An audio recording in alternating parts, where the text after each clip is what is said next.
أنا بدي أعرفه إنه أنا كيف بدي أبني حياة زوجية صحيحة بدون أول 3 شغلات: تغافر، تغافل، وتفاضل. رح أشرح لك إياها تحت في الصندوق. في شيء اسمه كمان بنضيف عليها المحاية تبعت قلم الرصاص اللي نسيناها من زمان، ما عادها موجودة بحياتنا. الحياة الزوجية أساسها المحاية، الأستيكة يعني، أوكي؟ اللي بنمحي فيها بالقلم الرصاصة هذه ما عادها موجودة بالحياة الزوجية نهائيا. الزوجين نسوا المحاية، صاروا يذكروا بعض بمواقف. هي المشكلة، هي الكارثة، انه نحن دائما بعلاقاتنا الزوجية دائما حافظين مواقف بعض، حافظين ملفات بعض، حافظين كل واحد شو عمل باليوم الفلاني. الزوج والزوجة كل واحد فيهم حاطط ذاكرة 19-20 ألف تيرا للتاني، عامل هارد ديسك ومخزن له كل المعلومات الموجودة فيه.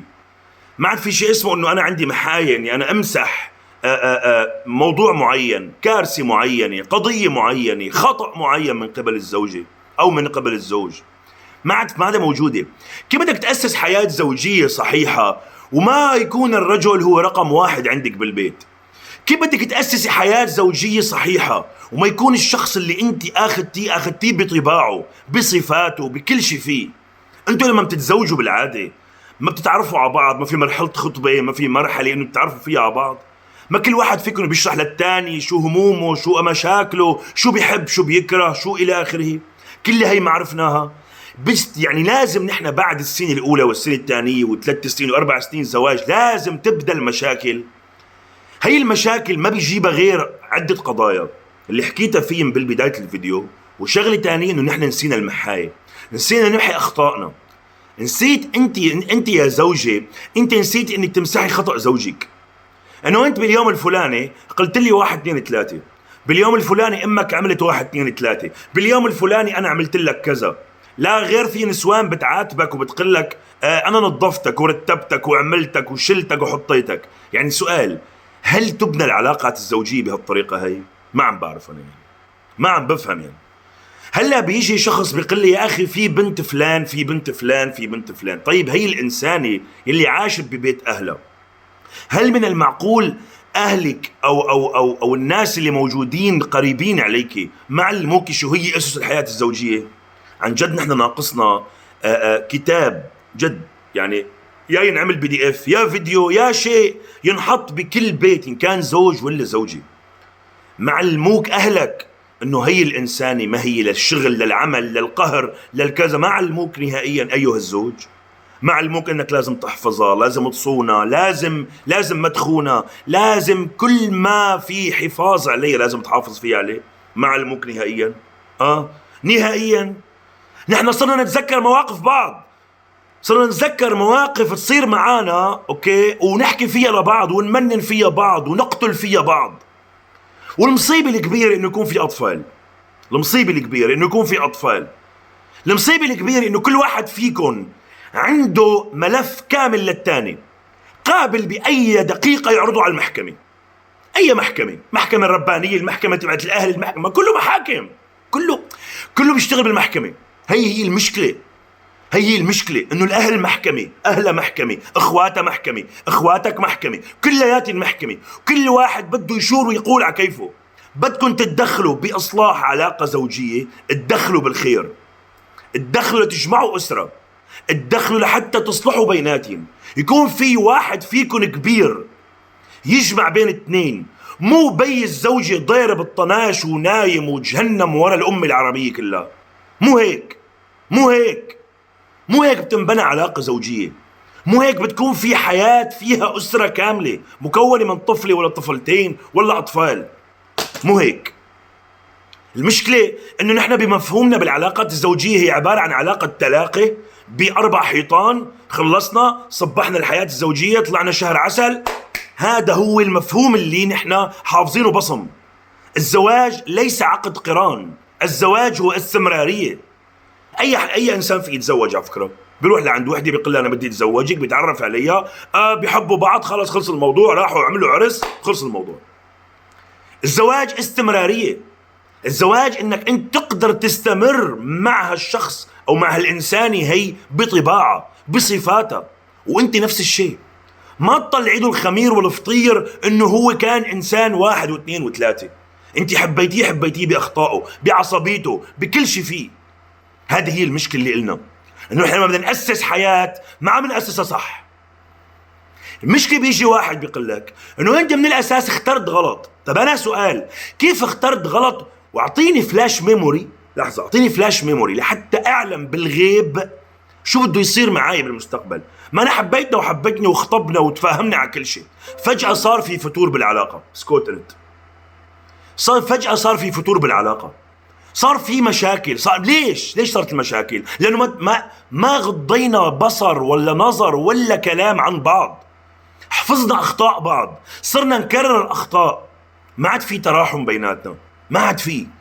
اذا انت ما غفرتي غلط زوجك بموضع واثنين وثلاثة واربعة وهو كرر نفس الشيء، غفر لك مرة وتنتين وثلاثة واربعة، كيف بتأسس حياة زوجية؟ الحياة الزوجية تضحية. حياة الزوجية ما حياة كاملة، يعني انت مانك كاملة وهو مانو كامل. حياة زوجية تضحية، فيها شد وفيها رخي، مرة بتشد انت ومرة بتشد هي. اذا كل واحد فيكم مفكر انه داخل على الحياة الزوجية لحتى يعمل دولة كاملة ولا اونلاين كامل ولا غلط، في شيء فاشل بشكل رسمي. اذا انت مفكر حالك انك انت داخل على حياة بدك انت تلاقي فيها الانسان اللي تفهم كل ما تحيط به، فانت غلطان. وهي نفس الشيء، انت ما فيك تفهميه من اول سنة وسنتين وثلاثة واربعة. بس يا خسارة اذا كان في بعد 9 سنين و10 سنين زواج كان في طلاق، بعد كل هالايام هي بتحس انه وين راحت العشرة، وين راحت المحبة.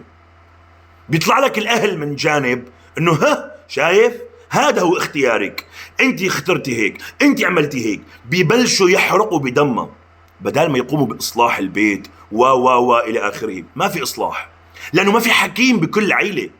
ما عم بيكون في رجل حكيم يقول للزوجة ممنوع تزعلي، هذا زوجك، بتنامي عنده. ما عاد في الرجل اللي يكون عنده اب ولا صديق ولا حكيم ولا كذا يقول له يا فلان الفلاني هذه زوجتك، عندك منها اطفال، دير بالك عليها. ما عاد في. صارت الزوجة تاخد من الستايلات والاونلاين والهاي كلاس تبعها، اوكي، انه يعني انت ما رح تلاقي مثلي، روح تزوج. هاي الكلمة موجودة بكل بيت، روح تزوج، شو ناطر، طلقني. كلمات ما عم نعرف ليش اجت وكيف انعملت وكيف تم تصنيعها. روح طلقني وروح تزوج، ومين بده ياخدك ومين بده ترضى فيك. بالنهاية اذا كان هو بابا نويل بكل مرة بيرجع بيراضيك فيها وبيقلك وبيشيل وبيحط، اوكي، ممكن بيجي يوم من الايام بطل بابا نويل، بطل الانسان اللي هو يجي ويعتذر لك ويقلك، لانه خلص اعتذر منك مرة وتنتين وثلاثة و10 و15 و20 وصرت تهتيه بانه هو انسان ما في يتزوج ولا في يتعرف على وحدة، وروح تزوج وروح طلق وروح عيش حياتك. شو يعني هذه؟ انت مفكرة بهالكلام هذا ما رح تاخدي ذنب، ما رح تاخدي اسم نهائيا. بتحريضك انه يروح يتزوج ويروح يعمل ويشيل ويحط وكذا، عم تكسري من شخصيته، انه هو عباره عن شخصيه انه يعني مين هالانسان ما ترضى فيك، يعني انه صفاتك 1 و2 و3. لك ليش عم تحكي الكلمه هي بالاساس؟ انا ما عم قلك انك انت صلحي يا هالمرة، انا عم قلك غضي نظر، محاية، مسحي الذنوب، مسحي الاخطاء، بدك تمسحيها. اللي فايتين على حياة زوجية وما معي المحاية لا يفوتوا، ما تفوت، لا تضيع اولاد بالنص. والرجل نفس الشيء، اذا ما كان عندك محاية تمحي فيها اخطاء مرتك، بانها مرضت شي يوم، ما نامت معك شي يوم، ما سهرت معك شي يوم، ما كذا، فاشل بحياتك الزوجية. هي المشكلة، انه نحن ما عندنا شيء اسمه تغافر بيننا وبين بعض، ما في رحمة، ما في شيء على الخالص. فايتين على حياة الزوجية فكرين انه عبارة عن 4 حيطان ويلا ورحنا شهر عسل ورحنا وطلعنا وجينا. لا لا لا لا، مو هيك. بيطلع لك واحد من اهله بيقول لك اني انا بعمل بترك وبكسر بعمل. لك يا حبيبي انت اللي من اهلها المفروض تجمع، حتى لو هالانسان ما بيسوى، ما رح اقول غير هيك، لازم تجمع. هي انسانة عندها اطفال، كلكم مشاركين بدمار اسرة كاملة، البي والام من عندك والبي والام من عندك، كلكم مشاركين، وكل واحد فيكم أخذ جزء من الثاني بمساهمة بفشل هي العلاقة. أخذ ذنب أطفال ولا شباب ولا بنات صغار، في ذنبه في حسناته في سيئاته وفي الكتاب اللي هو فيه. شيء مو طبيعي، شيء لا يوصف، لا يوصف. ما بينحكى ب10 دقائق ولا ب10 ساعات. اللي حابب احكيه بالنهاية، لما بدك تفوت على علاقة زوجية حط ببالك انه يكون عندك مرحلة او محاية تمحي فيها مراحل الاخطاء اللي هي فيها زوجتك او اللي هو في زوجك. نحن ما عندنا هالشيء هذا مع الاسف. بتتدخل الام بطريقة بتقول والله نحن ما عندنا، نحن اللي كذا، والله نحن بنتنا كانت. نحن انت مو بنتك، مو كانت، انت بنتك ما عادة كانت، انت بنتك عندها زوج. ما عاد فيك تقولي لا لا لا لا لا لا لا لا للعالم والناس انه انا بنتي كذا وبنتي كذا. هي المرأة عندها اطفال، انت يا ام يا حماية، وانت نفس الشيء يا ام الشاب. ما عاد فيك تقولي انه انا ابني بترضى فيه مين ما كانت وبتعلى المراتب، احنا ما لنا شايفين ابن بعض الطوفان. ما عاد فيكم تحكوا هالحكي يا اهل، يا حكماء، يا عظماء. ما عاد فيكم تحكوا الحكي هذا. هذا الحكي انتهى من وقت اللي دخلوا على بعض، خلاص ما في حكيم. هذه هي المشكلة، وما في محاية بين الزوجين مع الأسف.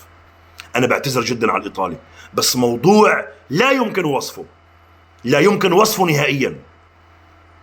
السلام عليكم.